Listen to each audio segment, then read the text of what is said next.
Kalau kita sedang dalam kondisi sendiri, butuh teman curhat, Allah sebaik-baik tempat curhat. Butuh pertolongan, Allah sebaik-baik penolong. Butuh kebaikan, Allah memiliki segala kebaikan. Butuh jalan keluar, Allah lah yang satu-satunya yang punya jalan keluar dari semua kebuntuan hidup kita. Makin banyak masalah, makin dekat sama Allah. Nggak apa-apa kalau kita ngerasa, saya mah nggak pede dekat sama Allah. Kenapa? Saya banyak dosa. Kalau gitu dekat sama Allah sebagai pendosa. Gimana dekat sama Allah sebagai pendosa? Tadi, Rabbi zalamtu nafsi faghfirli. Ya Rabbi, saya menzalimi diri saya sendiri, maka ampunkanlah dosa saya. Deketin Allah dengan minta ampun. Nggak pede datang ke Allah. Kenapa? Soalnya takut ngecewain Allah. Kan kita udah minta, nanti Allah ngasih. Udah gitu, namanya manusia kadang-kadang kalau udah selesai dari masalah, balik lagi dia. Jauh lagi dari Allah, lalai lagi, dosa lagi, kan suka gitu.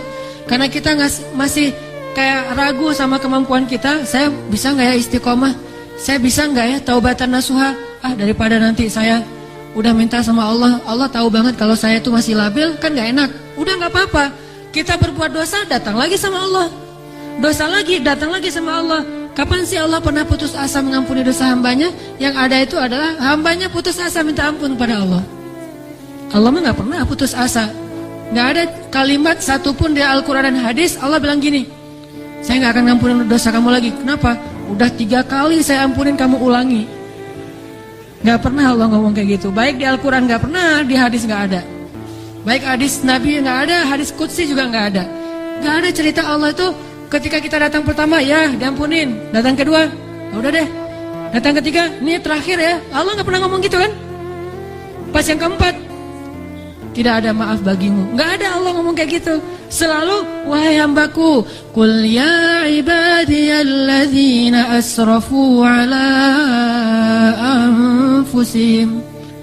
Katakan kepada hambaku yang sudah banyak dosa dan menzalimi diri sendiri.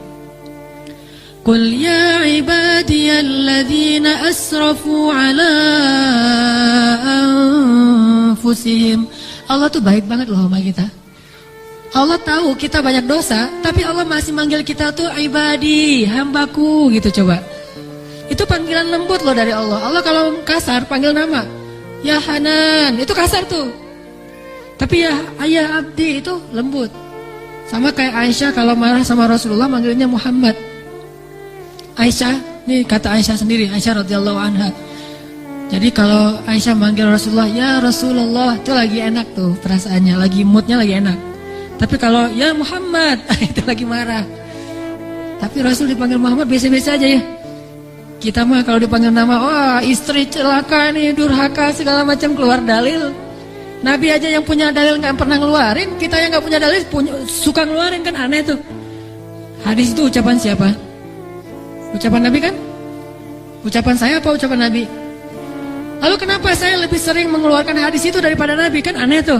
Nabi aja yang ucapan beliau sendiri, hadis beliau sendiri, nggak pernah ngeluarin hadis-hadis tentang istri harus kayak gini untuk ngedidik istrinya supaya istrinya tunduk. Nggak.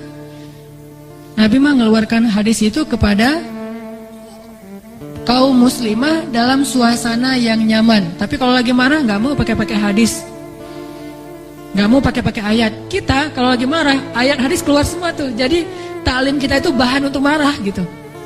Kalau lagi marah terus aku keluarin nih ayat-ayat yang kemarin saya dengar di ta'lim. Allah tuh baik banget sama kita. Udah banyak dosa masih manggil abdi, ibadi kalau yang banyak mah. Qul ya ibadiyalladzina asrafu ala anfusihim. Katakan kepada hamba-hambaku, sama kayak ibu manggil ya Bunaya, wahai anakku, anakku. Udah sering ngecewain ibunya, masih dipanggil anakku, nggak dipanggil nama. Saking maha baiknya Allah kepada hamba. Katakan kepada hamba-hambaku yang melampaui batas. Arti melampaui batas berarti dosanya tuh udah nggak kehitung, udah banyak banget. Dia buat zina, dia membunuh, dia minum khamar, kalau sekarang narkoba, dia pokoknya durhaka, ninggalin sholat, semuanya dia lakukan, termasuk perdukunan, syirik. Tapi Allah masih bilang, Qul ya ibadiyalladzina asrafu ala anfusihim. Apa pesannya? La taqnatu min rahmatillah. Jangan putus asa minta ampun sama Allah. Coba, gak pernah Allah putus asa ngampunin kita. Yang ada kita putus asa minta ampun sama Allah. La taqnatu min rahmatillah. Jangan putus asa minta ampun sama Allah. Innallaha yaghfirudz dzunuba jami'a. Allah mengampuni dosa semuanya. Semua dosa diampuni. Tapi Allah pernah syirik. Innallaha yaghfirudz dzunuba jami'a. Saya pernah berzina, ya Allah, yaghfirudz dzunuba jami'a. Saya pernah durhaka sama orang tua, ya Allah, yaghfirudz dzunuba jami'a.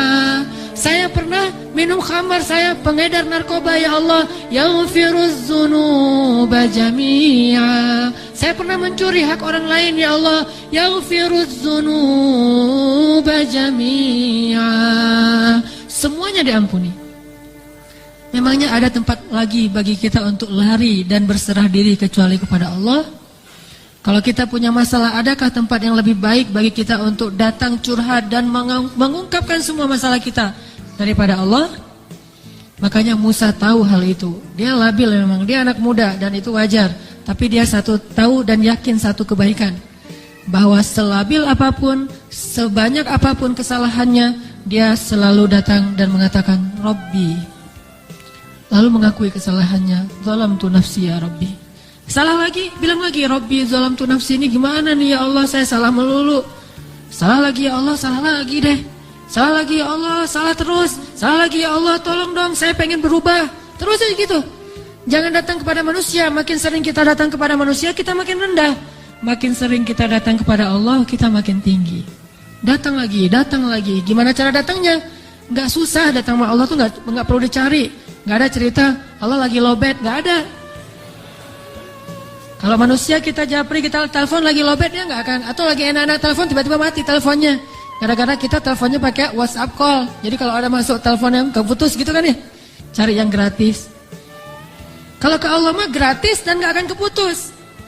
Call Allah mah gratis, tinggal gini doang nih. Jadi teleponnya di telapak tangan kita ini adalah gadgetnya.